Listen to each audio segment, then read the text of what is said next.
Welcome to video number 6 of the CDHBC Registrant Intranet tutorial video series.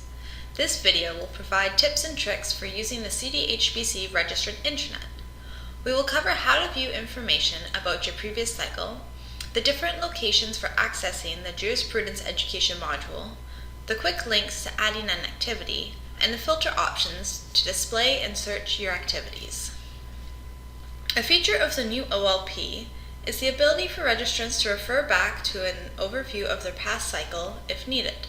To do this, go to your Online Learning Plan dashboard. On the top left of this page, there is a button where you can toggle back to your previous cycle from your current one. This function can be found at the top of each tab under the Online Learning Plan section, including My Plans, My Activities, My Modules and Training, and My QAP Assessment Results. Next, the GEM can be accessed in two areas on the CDHBC Registrant Intranet. First, it is found on your Online Learning Plan dashboard. When you scroll down, you can see a link to complete both the GEM and the Indigenous Cultural Safety training. Additionally, on the left-hand side of the page, when you click on the My Modules and Training,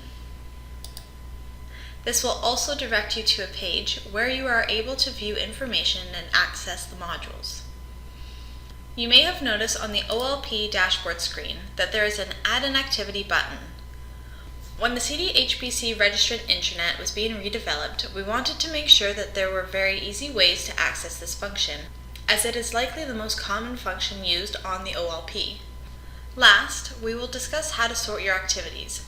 On the My Activities tab, there are filters at the top.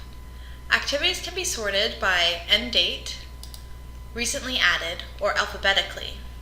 Additional filters are found by clicking here. This allows you to locate activities by type, year taken, or progress status. This completes video number 6, Tips and Tricks. Please view the other videos in the tutorial video series to explore the Registrant Intranet.